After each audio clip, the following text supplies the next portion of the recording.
कि सत्ता, संख्या, ताकत के दम पर केंद्र की भाजपा सरकार ने सुप्रीम कोर्ट के फैसलों को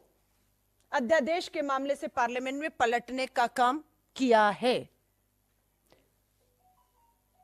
क्या इस फैसले को भी, जिसमें सुप्रीम कोर्ट का आदेश है कि 2 हफ्ते के भीतर भाजपा की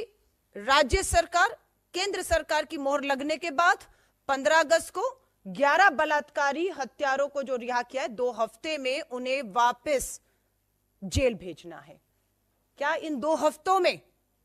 ये 11 बलात्कारी हत्यारे जेल जाएंगे सुप्रीम कोर्ट के आदेश के अनुसार, या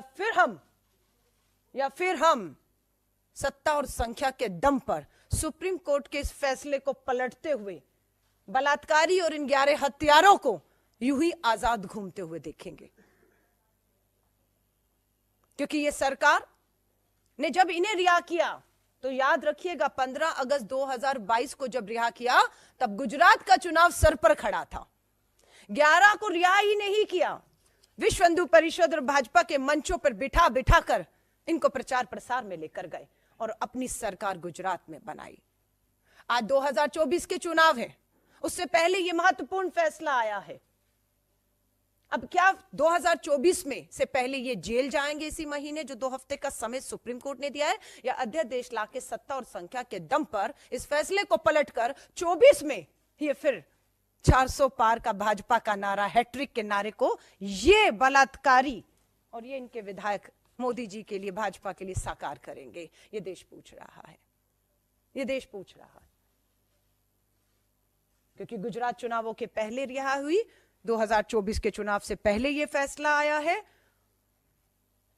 और हम देश के प्रधानमंत्री को कहते हैं, आइए देश के सामने, 10 साल हो गए आपके जुमले, आपके नारे हकीकत से कोसों दूर हैं। आपको बताया अपराधियों के साथ सरकार कहां खड़ी है। हरियाणा में बार बार एक बलात्कार के दोषी उम्र कैद में उन्हें आप बार बार बेल देते हैं।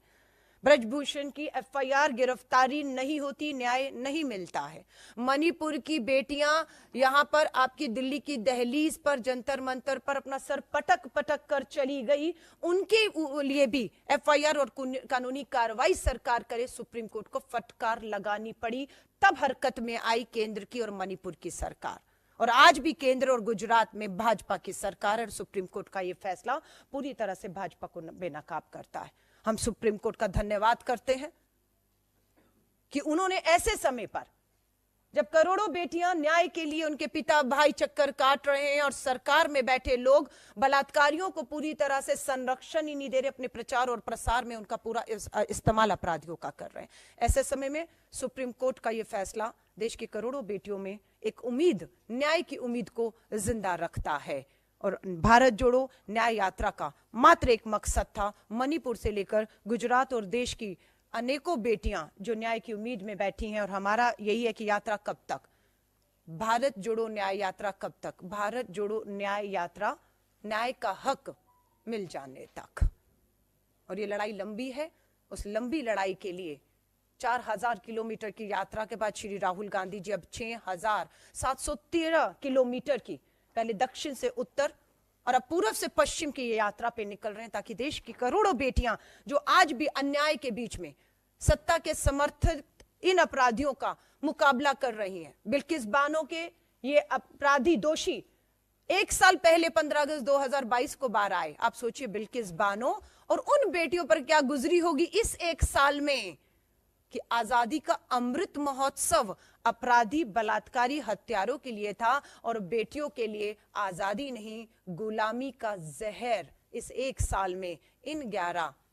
बलात्कारियों की रिहा में इस 1 साल को उन बेटियों ने पिया है। उम्मीदें टूट रही थी कि नहीं होगा अब कुछ, कोई न्याय नहीं होगा, पर सुप्रीम का धन्यवाद कि उन्होंने हमारी बेटियों की, देश की अनेकों लोगों की उम्मीदों को जिंदा रखने का काम किया है। और हम पूरी वचनबद्धता के साथ इस लड़ाई को मजबूती के साथ, कानूनी तौर से कहें, हर तरीके से कहें, सामाजिक और राजनीतिक तौर से लड़ने के लिए भारतीय राष्ट्रीय कांग्रेस पूरी तरह मुस्तैदी से तैयार है।